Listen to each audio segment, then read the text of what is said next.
Buzzing stocks जहां पर होती है खबरें, खबरों के चलते देखने को मिल रहा है एक्शन। क्या होना चाहिए आपका रिएक्शन, ये बताएंगे आपको शरद जी, खबर बताएंगे हम और निर्णय लेंगे विश्लेषण सुनने के बाद आप रखें शेयर को, बेचें या बने रहें या और उस पर खरीदारी करके चल सकते हैं। एक एक करके कंपनी को लेकर के आते हैं और पहली कंपनी है इंडस टावर। इंडस टावर पे आज हम काफ़ी अच्छा मूव देख रहे हैं। खबर ये है कंपनी की 30 जुलाई को होनी है बोर्ड बैठक। बोर्ड बैठक में क्या होगा, शेयर बायबैक पर फैसला संभव हो सकता है और ये 8 साल में पहली बार कंपनी जो है वो इंडस टावर जो है वो बायबैक करेगी। वोडा आइडिया के चलते काफ़ी ज़्यादा शेयर में काफ़ी ज़्यादा खबरों में कंपनी रही थी। शेयर में पिछले 1 महीने में 24%, 6 महीने में 90% से ज़्यादा की तेज़ी देखने को मिली है और आज के कारोबारी सत्र में 4% से ज़्यादा की तेज़ी जो है वो इंडस टावर में देखने को मिल रही थी जब हमने खबर बनाई थी। और अभी अगर इस शेयर पर नजर डालें तो अभी भी 4% के आसपास ही ट्रेड करता हुआ 441 के आसपास ये शेयर अभी बना हुआ है। सर, शेयर बायबैक की खबर से शेयर में काफ़ी अच्छा मूव और शेयर ने आज अपना 52 वीक हाई भी टेस्ट किया है। 30 तारीख को शेयर बायबैक पर फैसला होना है। आपकी टिप्पणी इंडस टावर पर। जी, पहले तो डिस्क्लोजर देना चाहूंगा, 330-35 के भाव से मैंने अपने क्लाइंट्स को रिकमेंड किया हुआ है जब एफपीओ आया था बोर्ड आइडिया का। अगर आप कंपनी के रिजल्ट्स देखें तो पिछले साल इसने 2 लाख के ऊपर टावर प्लेस किए थे, जो रिकॉर्ड एकदम स्टेलर ग्रोथ था। क्वार्टर 4 में भी बहुत अच्छा टावर ग्रोथ मतलब टावर इंस्टॉलेशन इस कंपनी ने किया है। फाइनेंशियली बहुत अच्छा परफॉर्मेंस कंपनी का रहा है। अगर आप देखें लास्ट क्वार्टर का रेवेन्यू तो 6.5% वाई बेसिस पर ग्रो किया है और अभी भी आप देखें तो स्टॉक के अंदर जो मेरा टारगेट था वो करीब 480 का था। पहला टारगेट 420, दूसरा टारगेट 480। अब स्टॉक 440 के आसपास आ गया तो बेस 400 के आसपास बना हुआ है। 49% का स्टेक इस कंपनी में एयरटेल का है। अगर बायबैक होता है कंपनी में और 2-3%, 5% स्टेक एयरटेल के पास आता है तो एयरटेल इसके अंदर मेजर शेयर होल्डर हो जाएगा। उस कंडीशन में ये सब्सिडरी हो जाएगा एयरटेल का और उसके कंसोलिडेटेड रिजल्ट्स के साथ इस कंपनी का रिजल्ट आएगा तो वो इसके अंदर डिस्काउंट होगा स्टॉक प्राइस में। तो और ऊपर के टारगेट में रिवाइज कर रहा हूँ 550 रुपए। तो पोजिशनली होल्ड कीजिए सर। 400 रुपए पर अगर ट्रेडिंग कर रहे हैं 400 रुपए स्टॉप लॉस रखिए। इन्वेस्टमेंट कर रहे हैं तो कोई तो स्टॉप लॉस की जरूरत ही नहीं है सर। इन्वेस्टमेंट के लिए तो आप बने रहे, बाय ऑन डिप्स का व्यू रखिए। 330 का स्टॉप लॉस रखिए जहां से मैंने कवरेज शुरू किया था और 550 का भाव आपको बहुत जल्दी इसके अंदर खुलता हुआ दिखाई देगा। चलिए, तो ये आपके लिए फिलहाल राय निकल करके आती हुई इस कंपनी के ऊपर। अगली कंपनी लेकर के आते हैं और देखते हैं वहाँ पर क्या कुछ खबर निकल करके आई है और उन खबरों के चलते क्या एक्शन देखने को मिल रहा है। अशोक लेलैंड और कमर्शियल व्हीकल की दिग्गज कंपनी। आपको बता दें Q1 मुनाफा जो है कंपनी का घटा है और 8.7% गिर करके ये 526 करोड़ रुपए रहा है। घटा क्यों है? क्योंकि एक बार की जो टैक्स देनदारी की वजह से कंपनी के मुनाफे में ये कमी देखने को मिली है। आय की बात करें तो आय में बढ़ोतरी रही है। आय 8,179 करोड़ रुपए से बढ़कर के पहुँच गई है 8,599 करोड़ रुपये। कंपनी के वॉल्यूम में काफ़ी अच्छी बढ़त रही है। एबिटा की बात करें तो ये करीब 11.2% बढ़कर के 912 करोड़ रुपये रहा है। तो एक बार टैक्स के वन टाइम जो टैक्स की देनदारी की वजह से जो गिरावट रही है मुनाफे में उसको छोड़ दिया जाए तो नतीजे काफ़ी अच्छे देखने को मिले हैं और इसी के चलते आज अशोक लेलैंड के शेयर में जो है एक अच्छा मूव यहाँ पर आता हुआ दिखाई दे रहा है। और जब हमने ये खबर बताई थी तब उस समय 4-5% ऊपर था और अभी 6% से ज़्यादा की मजबूती देखने को मिल रही है। 246 का भाव यहाँ पर बनता हुआ दिखाई दे रहा है। सर, शानदार मूव देखने को मिल रहा है अशोक लेलैंड के शेयर में। आपकी टिप्पणी क्या होगी? पिछले 6 महीने में 41-42% की रैली रही है, अभी क्या करना चाहिए? जी, तो देखिए 10.5% की वाई ग्रोथ टॉप लाइन में देखने को मिली है जिसको मार्केट सेलिब्रेट कर रहा है। आप देखिए तो पिछले 8 वीक का कंसोलिडेशन जोन का ब्रेकआउट है। बेस इसका 225 के आसपास है। बाय ऑन डिप्स का व्यू रखिए, 225 का स्टॉप लॉस रखिए। गिरे तो खरीदिए, 225 के नीचे ही पोजीशन काटिए। ये कम से कम 275 पहला टारगेट और ऊपर 320 पोजिशनली। तो ट्रेडिंग पर्सपेक्टिव से 275 का टारगेट रखिए, इन्वेस्टमेंट के पर्सपेक्टिव से 320 का टारगेट रखिए और बने रहिए। जी चलिए, इस बीच जो है HS बाबा जी ने हमें 100 रुपये भेजे हैं। हालांकि उन्होंने कोई प्रश्न उनका हमारे पास नहीं आया है, लेकिन बहुत बहुत शुक्रिया बाबा साहब जो है इस जो भी आपने 100 रुपये भेजे हैं उसके लिए। चलिए, अगली कंपनी जो है हम लेकर के आते हैं स्क्रीन पर और देखते हैं कि यहाँ पर क्या कुछ खबरें निकल करके आई हैं। और खबर निकल करके आई है SJVN को लेकर के। पावर क्षेत्र की एक ऐसी कंपनी है जिस पर भी इरिडा NHPC के बाद काफ़ी ज़्यादा सवाल आते हैं। मिजोरम सरकार से कंपनी को एक बड़ा ऑर्डर मिला है और ये ऑर्डर मिला है 2400 मेगावाट के प्रोजेक्ट के लिए और इस ऑर्डर का साइज़ देखिए आप, करीब करीब 14,000 करोड़ रुपए का ऑर्डर मिला है। और ये आपको बता दें तुईपुई नदी के किनारे ये प्रोजेक्ट को डेवलप किया जाएगा और 2400 मेगावाट का ये प्रोडक्ट होगा। अगले 72 महीने के अंदर कंपनी इसको पूरा करेगी, इसको विकसित करेगी इस पूरे प्रोजेक्ट को। और कंपनी के शेयर में शानदार मूव इस नए ऑर्डर के बाद देखने को मिल रहा है। और SJVN के शेयर पे अगर आप नजर डालिए तो अभी भी 7.5% से ज़्यादा ऊपर 151 का लेवल अब देखने को मिल रहा है। और पावर पैक में अच्छी तेज़ी है। आज हम देख रहे हैं टाटा पावर 5% ऊपर है, NHPC जो है 3.25% ऊपर है। सर पावर पे कितनी पावर बाकी है अभी, और काफ़ी थकाने के बाद एक बार फिर से मूव यहाँ पर पावर पैक में आता हुआ दिखाई दे रहा है। SJVN पे अभी क्या करना चाहिए इस खबर को देखते हुए, और ओवरऑल पावर पे आपकी राय क्या होगी?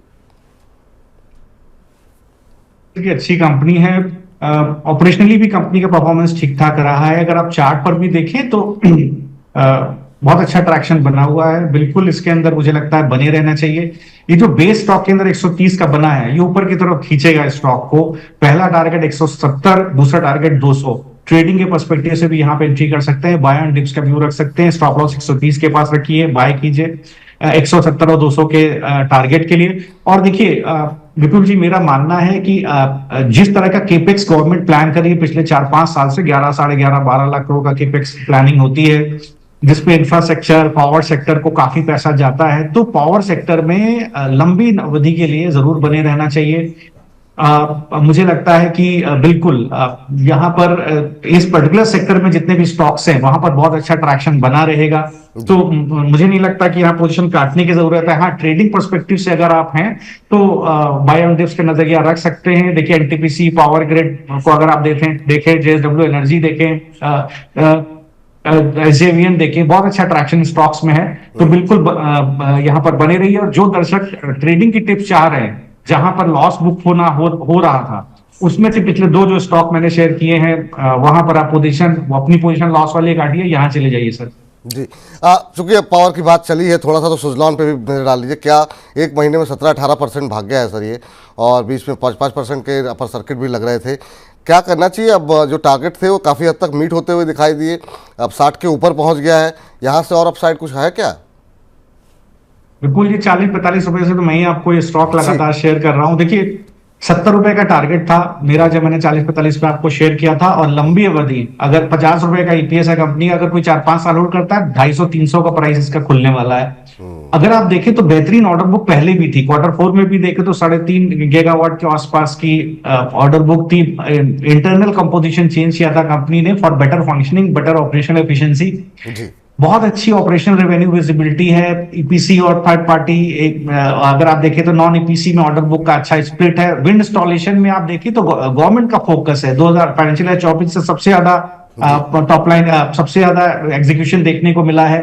मार्केट शेयर देखिए कंपनी का 27 से 30% के आसपास है। कोई सिग्निफिकेंट कंपटीशन नहीं है। तो सर बने रहिए। अभी भी आप इंटर करना चाहें तो 54 रुपए का स्टॉप लॉस रखिए। 54 रुपए जहां पे गिरे खरीदिए, 54 रुपए के स्टॉप लॉस से बने रहिए। 70 रुपए का पहला टारगेट, 80 रुपए का दूसरा टारगेट आपको ट्रेडिंग पर्सपेक्टिव से ही मिल जाएगा।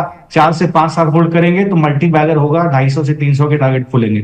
जी चलिए, इस बीच 1250 के आसपास से ज़्यादा दर्शक हमारे साथ सिर्फ यूट्यूब के माध्यम से जुड़े हुए हैं। इसके अलावा हमारे फेसबुक और हमारे ऐप पर भी लगातार बड़ी संख्या में दर्शक जुड़ रहे हैं। तो आप सभी दर्शकों का तहे दिल से बहुत बहुत शुक्रिया। अगली कंपनी जरा स्क्रीन पर लेकर के आते हैं। एम्फेसिस नतीजे रहे हैं और नतीजों के बाद IT पर लगातार फोकस रहा है यहाँ पर शरद जी का, और बार बार वो आपको कह रहे थे, और एम्फेसिस के नतीजे आए हैं। कंपनी का मुनाफा 2.1% बढ़कर के 404 करोड़ रुपए रहा। वहीं कंपनी की आय पे अगर हम नजर डालें तो आय में भी हमने देखा कि इजाफा देखने को मिला है, और ये 4.6% बढ़ी है। और ये पिछले YoY कंपैरिजन है ये, क्योंकि ज़्यादातर IT कंपनियों का हम Q-on-Q कंपैरिजन करते हैं। पिछली तिमाही के मुकाबले कंपनी के ऑपरेटिंग मार्जिन जो है उसमें ज़रूर 10 बेसिस पॉइंट का इजाफा देखने को मिला है। BFI सेगमेंट में 1.1% की बढ़त देखने को मिली है, और कंपनी में आज काफ़ी शानदार मूव, करीब 6.5% ऊपर कामकाज कर रहा था। एम्फेसिस IT पे लगातार आपका फोकस है सर। एम्फेसिस बाई है करंट लेवल पे भी क्या 6% ऊपर है आज? जी, आप देखिए डेटा देखिए विपुल जी, मैं बहुत समय से शेयर कर रहा हूं कि कहीं ना कहीं यूएस में जो टॉप 7 कंपनीज हैं उससे BFSI में, एनर्जी में, रिटेल में, रियल एस्टेट वगैरह में पैसा गया। यहाँ भी देखिए quarter banking and financial services में एम्फेसिस ने अच्छी ग्रोथ दी है, 1.1% की ग्रोथ दी है। इंश्योरेंस में देखिए डिसेंट ग्रोथ दिया, वाई 10.5% का ग्रोथ दिया है। तो इस शेयर को देखिए मैं काफी समय से से आपको बता रहा हूँ, लगभग 2224 रुपए के भाव से मैं ही शेयर कर रहा हूँ। अब पहले 2830 का टारगेट दिया था, फिर आपने दोबारा मौका दिया तो 3150 का टारगेट दिया और 3500 का टारगेट दिया। अभी भी मेंटेन है सर, बने रहिए।